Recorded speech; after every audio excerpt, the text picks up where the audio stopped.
we have certain characteristics which are important, but we've also got weaknesses. You've got weaknesses, and God says, so what? Tell me something new. He's got weaknesses, you've got weaknesses, but you've also got gifts, and he's got gifts. And come on, mesh and share and see that you are made for interdependence. And that is why we in our African tradition can speak of a person being a person through other persons. I need you to be all that you can be in order for me to become all that I can be. And it dawned on me. Fear is not real. The only place that fear can exist is in our thoughts of the future. It is a product of our imagination, causing us to fear things that do not at present and may not ever exist. That is near insanity. Now, do not misunderstand me. Danger is very real, but fear is a choice. I was looking what Dr. Blanton, Smiley Blanton, who is a colleague of Dr. Norman Vincent Peale, what he said about fear. He said, fear is the most subtle and destructive of all human diseases.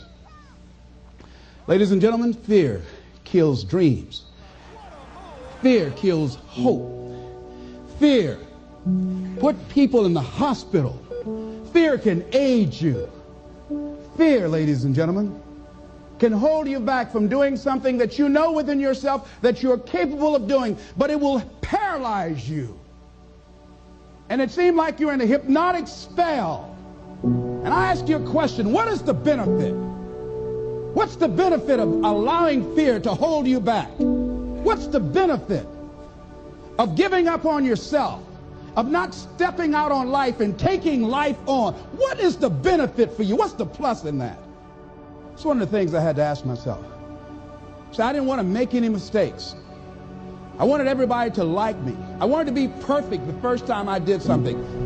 It's not going to happen. You're going to make some mistakes. You're going to hurt some folks' feelings. You're going to create some enemies whenever you decide that you want to begin to take life on. You've got to ask yourself, how long am I going to allow this to hold me back? Fear is false evidence appearing real. That is an illusion that we create in our mind. It is a state of mind that can be changed. Look at your life right now. Whatever you've done up to this point in time, your life is working. Whatever you have produced, it came out of you as a result of the kind of person that you have become. It's a result of your choices. It's a result of your consciousness. Now you have to ask yourself, are you satisfied with what you have produced? Is this what you want? Would you like for things to be better than this? Do you believe that you deserve better than this? Or are you content? This is it. You don't have to do anything else. That you already resign yourself in life and say, well, I'm happy. I'm not starving like the people in Calcutta. Are you allowing yourself to get off the hook like that? Or do you believe somewhere in the back of your mind or in your heart that there's some other great work for you to do? There's something else that life has for you. I believe that you have to begin to consciously monitor your inner conversation and start talking to yourself. Start building yourself up. Sometimes the only good things you will hear about you are the things that you say to you. Here's something else. Most people are not living their dreams because of fear, ladies and gentlemen. The same reason that people stay in relationships where they're abused or they're unhappy or it's unfulfilling. They can't see themselves beyond that relationship. They can't see themselves enjoying life without that person. They think that this is all that they can do. The same reason that people get stuck at a certain level in life. They can't see things being better for them. And they think that this is it and this is all they deserve. This is all they've ever seen. It's been passed on to them. And they think that this is it for them. Said that that life is about growth. And he said, you can either go back to your comfort zone, and there you won't find any growth, or you must be willing to go forward and face your fears again and again and again. But it's the difference between being stopped by fear. It's the difference between having a fear and the fear having you. So deciding as you look at your life, as you look into the future and say, what fears am I holding on to? What fears that I'm allowing to imprison me, that's keeping me from breaking out, that's keeping me from living up to my true potential, that's keeping me from really being happy, what's keeping me from controlling my destiny?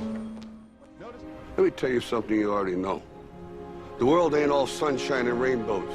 It's a very mean and nasty place, and I don't care how tough you are, it will beat you to your knees and keep you there permanently if you let it. You, me, or nobody is gonna hit as hard as life. But it ain't about how hard you hit. It's about how hard you can get hit and keep moving forward. How much you can take and keep moving forward. That's how winning is done. Pain is temporary. It may last for a minute, or an hour, or a day, or even a year. But eventually, it will subside, and something else will take its place. If I quit, however, it will last forever. Don't ever let somebody tell you you can't do something. You got a dream, you got to protect it. People can't do something themselves. They want to tell you you can't do it. You want something, go get it. Period. I wrote myself a check for $10 million for acting services rendered, and I gave myself 5 years. And but then, just before Thanksgiving 1995, I found out that I was going to make $10 million on it. You have to have a lot of passion for what you're doing, and it's totally true. And the reason is because it's so hard that if you don't, any rational person would give up. It's really hard, and you have to do it over a sustained period of time. So if you don't love it, if you're not having fun doing it, and you don't really love it, you're going to give up. The ones that are successful loved what they did so they could persevere when it got really tough. And the ones that didn't love it quit. And if you don't love it, you're going to fail. So you got to love it. You got to have passion. Make a choice. Like, you just decide what it's going to be, who you're going to be, how you're going to do it. Just decide. And then from that point, the universe is going to get out your way. You ain't gonna believe this, but you used to fit right here. I'd hold you up and say to your mother, this kid's gonna be the best kid in the world.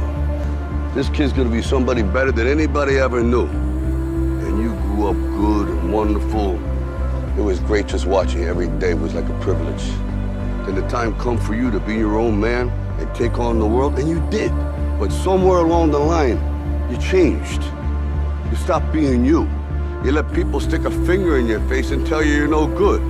And when things got hard, you started looking for something to blame, like a big shadow. He who says he can and he who says he can't are both usually right. That most of you say you want to be successful, but you don't want it bad. You just kind of want it. You don't want it badder than you want to party. You don't want it as much as you want to be cool. Most of you don't want success as much as you want to sleep. Most of you won't be successful because when you're studying and you get tired, you quit. I don't do well in math. You're right. You ain't never studied. I'm not good in writing because you have never written before.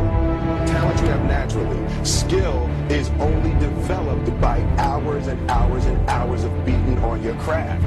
If you are not making someone else's life better, then you're wasting your time.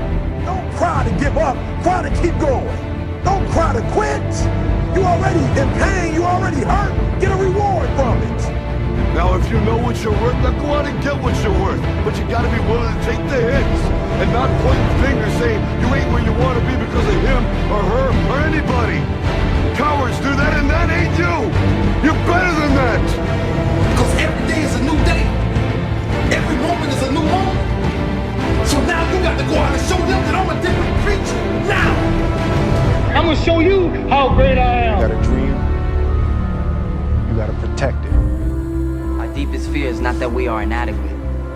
Our deepest fear is that we are powerful beyond measure. It is our light, not our darkness, that most frightens us. Your playing small does not serve the world. There is nothing enlightened about shrinking so that other people won't feel insecure around you. We were all meant to shine as children do. It's not just in some of us, it's in everyone. And as we let our own light shine, we unconsciously give other people permission to do the same.